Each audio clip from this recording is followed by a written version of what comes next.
Duane Ollinger has spent years drilling into ground that fought back, equipment destroyed, excavations flooded, a financial toll that would have ended any other operation before it got close to anything real. Every expert told him to quit. Every season produced resistance that had no geological explanation. And then the drilling reached something that none of those experts had a category for. Duane Ollinger just revealed what it was. Subscribe and stay until the very end, because what was found under Blind Frog Ranch changes everything. There is a specific kind of person who buys a property in the Utah desert, spends years watching equipment get destroyed at depths whose correspondence to an underground structure nobody can fully explain suggests the destruction is not accidental, absorbs a financial toll that would have ended most operations in their first season, and responds to all of it by drilling deeper. Duane Ollinger is that person. His background before Blind Frog Ranch is the context without which the significance of his reveal cannot be fully understood, because the reveal did not come from a paranormal investigator or a scientific researcher or a government program with classified resources. It came from a man whose professional instincts are those of a practical operator in the natural resources industry, whose relationship to the ground beneath his property has always been governed by the practical question of what is down there and what it is worth, and whose persistence in pursuing that question across years of sustained resistance has produced the most significant underground discovery in the Uinta Basin's documented investigation history. Duane has been described by the people who know him best as constitutionally resistant to the word impossible, not in the reckless sense of someone who ignores evidence of danger. He has made careful operational decisions throughout the Blind Frog Ranch investigation that reflect a genuine awareness of the risks the property's underground environment presents, in the specific and productive sense of someone who treats impossible as a temporary description of a problem that has not yet been solved, rather than a permanent description of a limit that cannot be exceeded. Every time the ranch produced a new category of resistance to the investigation: flooding events that terminated promising drilling approaches, equipment failures at specific depths whose mechanical analysis produced no conventional explanation, electromagnetic anomalies that disabled instruments in active zones with a consistency that ruled out random malfunction. Duane's response was not to retreat from the resistance, but to understand it, to treat it as information about what was generating it, rather than as evidence that nothing worth finding existed below it. That approach, sustained across years of investment and setback and incremental progress towards something whose nature the prior seasons had been approaching without arriving at, is what produced the reveal. Not luck, not a single breakthrough moment, the accumulated result of a man who treated the ground's resistance as a map and followed it to where the map was pointing. What was at that destination is what Duane just revealed, and it was worth every dollar and every setback and every season of watching experts shake their heads and tell him he was wasting his time. Blind Frog Ranch in the Uinta Basin of northeastern Utah does not behave like a piece of land that contains buried treasure in the conventional sense. Buried treasure is passive. It sits where it was placed and waits for whoever has the resources and the determination to reach it. What the ground beneath Blind Frog Ranch does is something different. It responds. The pattern of equipment failures at specific depths, the flooding events that terminate excavation, approaches precisely when they get close to the most significant features of the underground formation, the electromagnetic anomalies that concentrate above the areas where the sonar has identified the most significant underground structures. None of these are the behavior of passive geological features indifferent to the investigation above them. They are the behavior of something that is aware of the investigation and is producing resistance calibrated to the capability of the equipment being deployed against it. That characterization sounds extraordinary. It sounds like the kind of claim that the scientific community's institutional resistance to anomalous underground phenomenon would dismiss before engaging with the evidence. But the evidence is what it is. The pattern of the ranch's underground resistance is too specific and too consistent across too many independent equipment failures and flooding events to be accounted for by geological bad luck or mechanical coincidence. The prior season's documentation of that pattern is the foundation on which understanding the significance of Duane's reveal rests. Before the reveal can land with the weight it deserves, the audience needs to understand that the property fought back against every prior attempt to reach what the reveal describes, not passively, actively, with a precision that increased as the investigation's capability increased in a manner consistent with something that was tracking the investigation's progress and calibrating its resistance accordingly. The Ute traditions about the Uinta Basin describe the land in terms that the property's documented behavior is consistent with: a place of threshold, a region where something that normally operates outside the range of human perception becomes intermittently accessible. What accessible means in the context of Blind Frog Ranch is what the prior seasons have been establishing progressively, and what the reveal now makes explicit. The property has been hiding something specific, something physical, something that was built rather than formed, constructed rather than deposited, placed in the underground environment of the Uinta Basin, at a point in time that the materials analysis suggests predates any human civilization whose presence in this region is documented in the archaeological record. That something is what Duane Ollinger just revealed. And the reveal is not the end of the story. It is the moment the story finally has a subject. Every season of Blind Frog Ranch that broadcast before the reveal represents a chapter in a progressive narrowing, a systematic reduction of the distance between the investigation and whatever the underground environment of the property had been protecting across a span of time, whose beginning the investigation is not yet able to establish. The earliest seasons documented the surface-level anomalies that established the property as something other than an ordinary Utah ranch. The sonar returns that suggested significant underground structures whose geometry was inconsistent with natural cave formation. The metallic materials recovered from early excavations, whose composition field analysis could not match to any known ore deposit in the Uinta Basin. The electromagnetic interference patterns that disabled equipment in specific zones of the property, with a consistency that ruled out random mechanical failure. The flooding events that terminated promising drilling approaches with a timing that correlated too precisely with the investigation's proximity to the most significant underground features to be geological coincidence. Each of those early season findings was significant in isolation. In sequence, they established a picture of a property whose underground environment was not simply unusual but actively structured, organized in a way that natural geological processes do not produce, and that the investigation was approaching from the outside without yet being able to access directly. The middle seasons deepened that picture with the introduction of higher resolution imaging technology and the expansion of the drilling operations approach methodology. The ground-penetrating radar work produced images of the underground formation whose detail substantially exceeded the early sonar returns, and whose implications the geological consultants engaged by the investigation struggled to characterize conventionally. The formations were connected. Their arrangement was not the random distribution of independent geological anomalies across a shared geographic area. It was a network, a structured system of underground spaces whose organization indicated planning rather than natural process,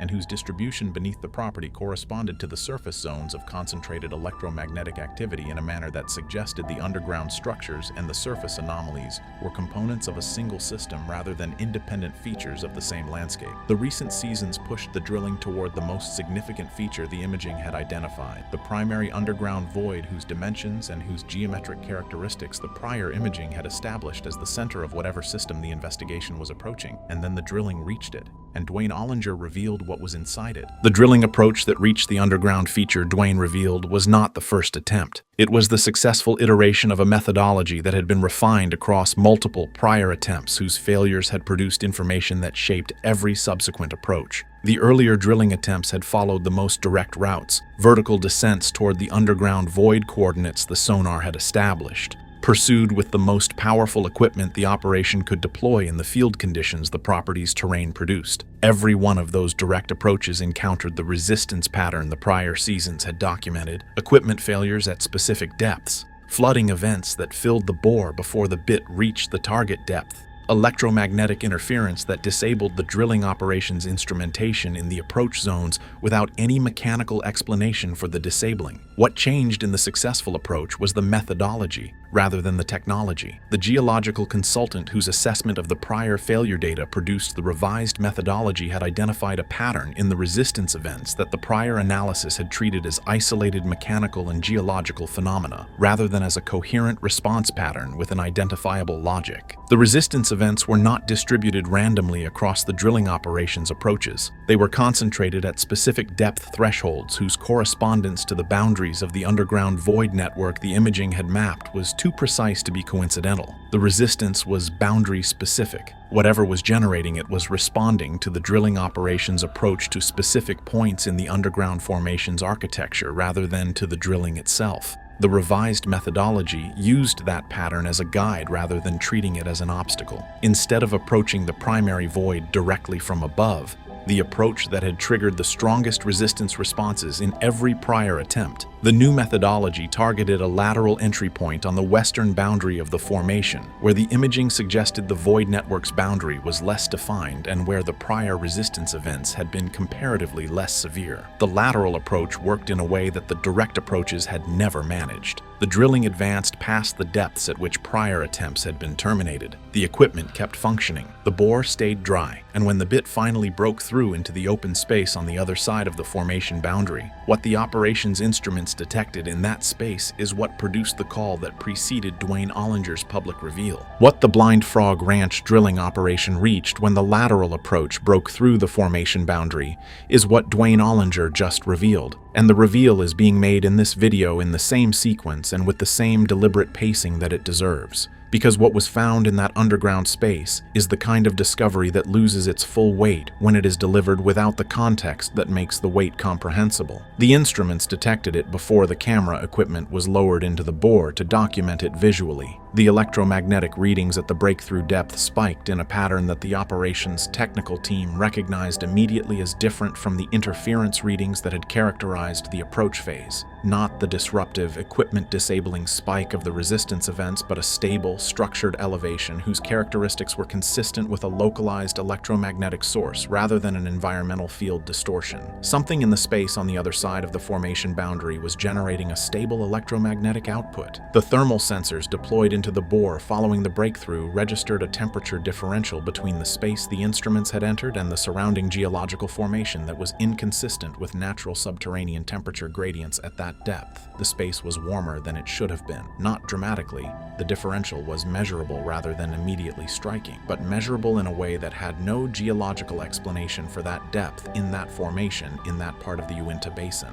When the camera equipment was lowered and the visual documentation of the space began, what the feed showed the surface team is what Duane has now revealed publicly for the first time. The space is not a natural cave formation. Its geometry, the consistency of its ceiling height across the primary span, the regularity of its wall surfaces, the level character of its floor beneath the accumulated sediment layer, is not what natural dissolution of soluble rock produces. Natural caves are irregular. Their geometry is shaped entirely by the path of least resistance through whatever rock the water was moving through. What the camera documented in the space beneath Blind Frog Ranch is not irregular. Its proportions are consistent in a way that natural formation does not produce, and the wall surfaces in the sections where the accumulated mineral deposit buildup has been thinnest show something that stopped the surface team's conversation when the feed resolved it clearly enough to see. The walls have been worked, not eroded, not weathered. Work treated by something that applied deliberate process to the stone surface in a manner whose result is visible in the camera documentation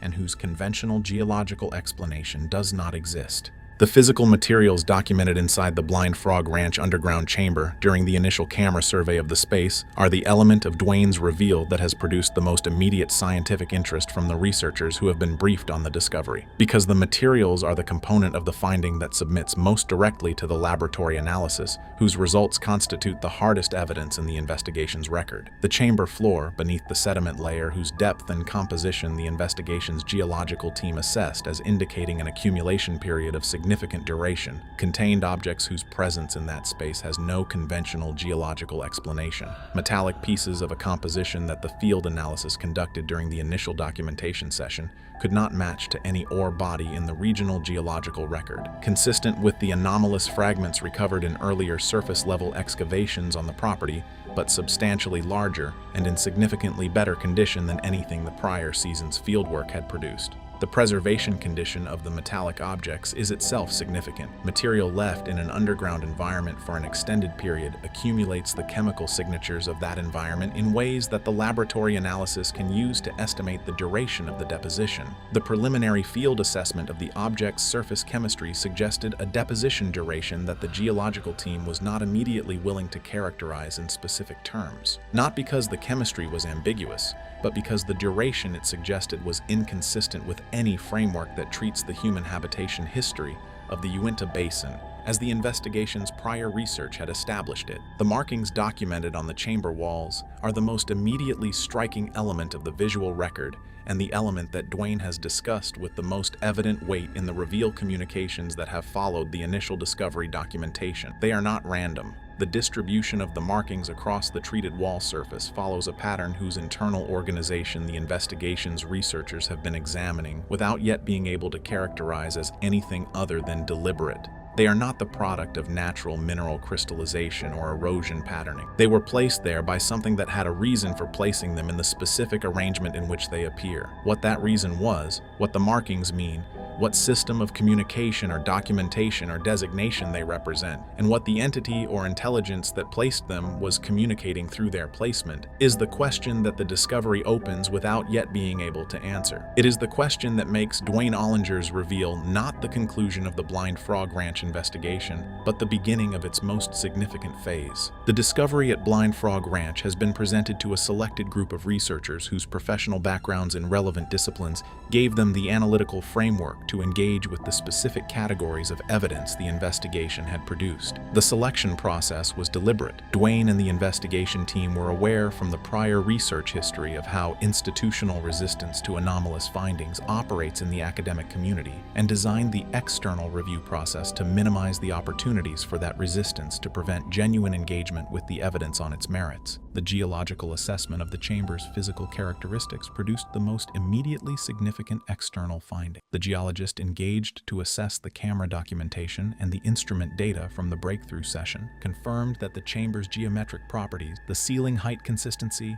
the wall surface treatment, the floor levelness beneath the sediment layer, are not consistent with any natural formation process applicable to the geological profile of the Uinta Basin. That confirmation is the external scientific validation of what the investigation's own assessment had established, that the chamber was constructed rather than formed. The materials analysis produced results that the laboratory conducting it communicated in terms reflecting the specific quality of scientific caution that researchers apply when their findings have implications that exceed what their professional frameworks normally require them to address. The metallic objects recovered from the chamber floor do not match any known ore body in the regional geological record. Their elemental composition, the specific ratios of their constituent metals, does not correspond to any naturally occurring combination documented in the literature for this region or for comparable geological environments anywhere in the American West. The material is not impossible in the sense of violating any known chemical principle. It is unexplained in the sense of having no natural source in the documented geology of the area in which it was found. And the deposition duration estimate that the surface chemistry analysis produced is the number that the laboratory communicated with the most evident care, because the number is inconsistent with any human presence in the Uinta Basin with the technological capability to produce material of that composition and place it in a constructed underground chamber at that depth. The academic institutions approached with the combined findings have not published responses. The silence of the institutions whose disciplinary authority covers the relevant evidence categories is the loudest thing about the external community's response to what Blind Frog Ranch just produced. And that silence is itself a form of answer to the question of what the discovery means. Duane Ollinger's reveal does not exist in geographic or investigative isolation. Blind Frog Ranch sits in the Uinta Basin of northeastern Utah, the same basin that contains Skinwalker Ranch 15 miles to the east, the same basin whose airspace has been the site of concentrated UAP activity documented across military, civilian, and indigenous sources for decades, the same basin that the Ute people whose ancestral connection to this land predates Western contact by generations have described as a place of threshold where the boundary between the physical world and something operating alongside it is thinner than anywhere else.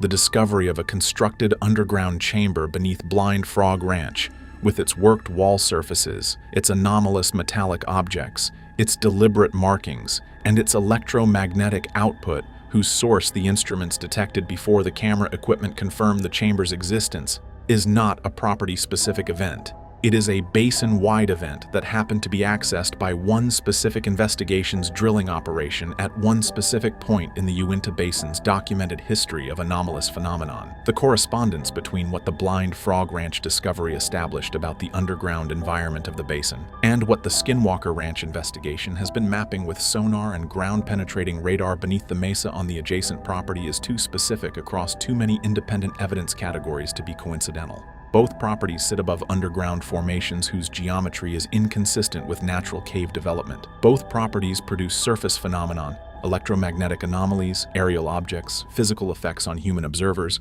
concentrated directly above those underground formations. Both properties have demonstrated active resistance to investigation, that the operational data of both investigations has characterized as responsive rather than passive. The Blind Frog Ranch Chamber is the first physical access point to the underground infrastructure that the Skinwalker Ranch investigation has been detecting with non-invasive imaging without being able to reach directly. What the chamber's existence and its contents establish about that infrastructure is what the Skinwalker Ranch investigation's accumulated seasons of instrument data have been pointing toward without being able to confirm physically. The basin has a constructed underground system. It is old enough that the deposition chemistry of the materials within it suggests a timeline that predates documented human civilization in the region. It is active enough to generate measurable electromagnetic output and to produce calibrated resistance to investigation approaches that threaten to access its most significant features. And the discovery Duane Ollinger just revealed is the first time in the documented history of either investigation that a human being has been inside it.